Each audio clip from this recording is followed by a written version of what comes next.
आसमान में कड़कती हवाएं और उसमें से बारिश। बारिश के मौसम में चाय और पकौड़ियाँ खाने की मज़ा ही अलग होते हैं। इसी तरह बारिश में शिवम और प्रिया का घर एक छोटी सी झोपड़ी में थी, जहाँ उसकी माँ अपने 5 साल के बेटे और 4 साल की बेटी के साथ रहती थी। वहीं पे आखिरकार उसी बारिश में, मम्मी घर का छत टपक रहा है, रुको बेटे मैं कुछ करती हूँ, इतना कह के वो ऊपर जाती है और ऊपर प्लास्टिक कुछ बोरियां रखने लगती है, जिसकी वजह से अंदर पानी आना कम हो जाता है और अंदर का पानी नहीं आता। माँ नीचे आ जाओ, अब पानी नहीं आ रहा है, जल्दी से आकर चाय पकोड़े बना दो, मुझे पकोड़े खाना है, बारिश में पकोड़ा बहुत ही अच्छा लगता है। हाँ दीदी चुप हो, तुम्हें पकोड़ा खाना है, माँ तब से भीगी हुई है। इतना सुनते ही उसकी माँ आखिरकार नीचे आती है, तभी उसकी फ़ोन बजता है। हेलो, तुम लोग एकदम भिखारी की भिखारी ही रहती हो, तुम लोग गरीब इसलिए रहती हो, समय पर कोई काम नहीं करती और बाद में कहोगी भगवान ने ये नहीं वो नहीं, बाद में भगवान के दोस्त होगी। आ रही थी मालकिन, बारिश आ रहा था, मेरा छत टपक रहा था, जिसके वजह से मैं देर हो गई आने में। ठीक है आ रही, इतना कह कर वो फटाफट रोटियां सेकने लगी और रोटियां सेक के अपने बच्चों को देकर जाती है। बेटे भाई को खाना खिला देना। मम्मा मत जाओ ना इतना बारिश में, लो प्रोथिंग, खुद को कम से कम इससे बचा पाऊँ। इतना प्रोथिंग ओढ़कर वह अपने मालकिन के घर जाने लगे। रास्ते में घुटनों तक पानी था, जिसके वजह से उसकी चप्पल उसी में डूब कर रह गया। गुस्से से वह दूसरे चप्पल को भी भीग दी। तभी बारिश की गड़गड़ाहट और बिजली की तड़पने की वजह से रास्ते में एक बड़ा सा पेड़ गिरा हुआ था। अरे भगवान, भी परीक्षा लेता है तो चारों तरफ से ही लेता है, यह इतना बड़ा पेड़ कैसे पार करूँगी। जैसे तैसे कर वह आखिर पेड़ को पार कर लेती है। आखिरकार भला हो मैं पार तो हुई। इसी तरह जाते जाते वह पानी के रफ्तार बढ़ते ही रहता है और आखिरकार मालकिन के घर पहुंच जाती है। तभी मालकिन दरवाजे खोलती है और कहती है, तुम लोग गरीब की गरीब ही रहोगे, तुम लोगों को समझ में नहीं आता कि अब बारिश में घर का काम सारा पड़ा है, मेरे लिए जल्दी से चाय और पकोड़े बनाओ, पहले फर्श को साफ़ करो जो तुम्हारे शरीर के वजह से गीला जो हुआ है। इतना कह के वह चुपचाप अपने किचन में चली जाती है और वहाँ जाकर चाय और पकोड़े पहले बनाती है और कुछ खाने के लिए नाश्ते, जल्दी से बना कर लाना, ठीक है। इतना सुनते ही वह जाती है और अंदर बनाने लगती है।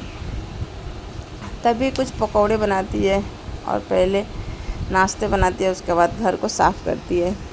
उसके बेटी चिंटू खाता है और कहता है, माँ लगता है आज आंटी ने अच्छे मन से पकोड़े नहीं बनाए, पकोड़े में बहुत ज़्यादा नमक। क्या अरे कलमुही, तुम अपनी गुस्सा मुझ पे नहीं उतार सकी तो क्या तुम इस पकौड़ों पे उतार रही हो? हाँ जाओ फिर से दूसरे पकौड़े बना कर लाओ। क्या पकौड़े बना कर लाई है तू? फिर से वह पकौड़ा बनाने चली जाती है। उसके बाद जो बचा हुआ पकौड़ा होता है, मालकिन ने फेंक दो इसे बाहर। आखिरकार घर के काम ख़त्म होने के बाद वह पकौड़े को कोमल लेकर अपने बच्चों के लिए जाने लगती है। मालकिन इसमें थोड़ा सा पकौड़ा है, मैं अपने बच्चों को खिला दूँगी, आप फेंकने के लिए बोल रही थी इसलिए मैंने सोचा मैं क्यों न ले। यह भी एक चोरी है, तुम्हें सैलरी देते हैं ना हम, तुम अपने सैलरी से उन्हें पकौड़े खिलाओ। यह सुनकर आखिरकार नितिन को रहा नहीं जाता और पास में आके बोलता है, क्या तुम भी ऐसे करती हो? आखिर पकौड़ा फेंकने के लिए ही तो बोल रही थी, वो फेंके या अपने बच्चों को खिलाए, उससे तुम्हारे क्या। आखिर दोनों को लड़ाई देखकर बाहर आकर कोमल पकौड़े को कुत्ते के सामने फेंक देती है और घर जाने के लिए निकल जाती है। रास्ते में घुटनों से ऊपर पानी बढ़ गई थी, जिसके वजह से उसे दिखाई नहीं पड़ा और वह जाकर एक नाले में गिर गई।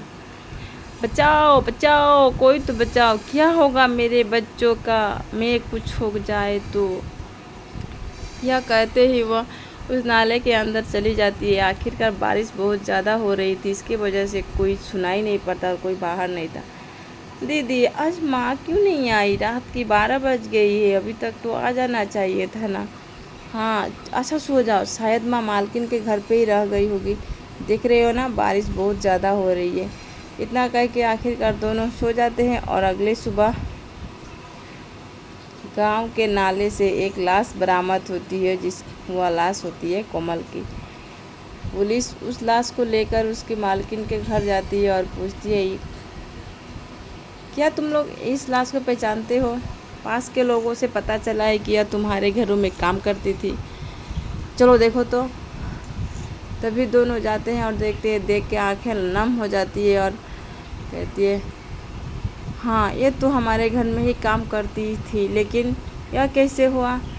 आजकल तुम अमीरों का भी क्या होता है, रात को काम करके जा रही थी, इधर से नाले में गिर गई होगी, आखिर किसी ने बचाया नहीं तो मर गई बेचारी। इसके घर की एड्रेस दो, मैं उसकी लाश को पहुंचा देता हूँ। इतना कहते ही आखिरकार नितिन उस पर गुस्सा छेड़ने लगता, क्या तुम तो एक चाय पकौड़े भी बना कर नहीं खा सकती? एक दिन काम कर लेती तो क्या ही हो जाता। उसे बुलाई भी माना कर रही थी, तुम मत बुलाओ उसे। सॉरी, मुझे नहीं पता था कि वो ऐसे हो जाएगा, मैंने क्या किया ही उसे बोल दिया था। इतना कहते ही आखिरकार वह पुलिस के साथ उसकी लाश को लेकर उसके घर जाते हैं, जो एक झोपड़ी में, जिसके दोनों बच्चे पूरे रोने, माँ हमें अब कौन देखेगा, कैसे हम लोग किसके साथ रहेंगे, माँ उठो ना, माँ उठो। इतना कह के बच्चे दोनों रोने लगते हैं और उन्हें की रोते हुए देखकर उसकी मालकिन को दया आता है और कहती है, बच्चों तुम लोग मत रो, हम है ना। तभी उनके मालिक कहता है, मैं तुम्हें हमेशा से ही मैं इतनी कठोर दिल नहीं हूँ कि तुम मैं छोड़ दूँगी ऐसे ही। तभी आप ही की वजह से मेरी मम्मा की जान गई है, आप नहीं ज़बरदस्ती बुलाती तो आज मेरी माँ जिंदा होती। हाँ मेरे बच्चे, मुझे पता है हमारी ही गलती है, अब इस गलती की भरपाई करने के लिए मैं तुम दोनों को ही अपने घर में रखूँगी, इतना निर्दयी दिल नहीं हूँ हम। इतना कहते ही उसकी सबको चलाते हैं। उसके बाद दोनों को अपना घर लेकर चले जाते। आखिरकार एक दिन पढ़ लिख कर IPS ऑफिसर बन जाती है और उसके भाई एक अच्छा सा मेंटल कंपनी में जॉब करता है, जिसे देख वह एक विशाल बड़ा सा अपनी माँ के नाम की एक घर बना देता है, जहाँ उसकी एक दिन झोपड़ी थी। तो झोपड़ी को देख आके रोने लगता, कहता, माँ आप देख रही हो ना, हमारे झोपड़ी की जगह पर कितना बड़ा मैंने घर हमेशा के लिए बना दिया, अब हमारी छत कभी नहीं टपकेगी। कहाँ हो माँ, आप देख रही हो ना? ये कहते ही उसकी दीदी कहती है, हाँ भाई मत रो, माँ हम सबकी देख रही है। अमीर बरसात में चाय पकौड़े की मज़ा लेते हैं, दूसरी तरफ गरीब घर टूटा जाता है, खाने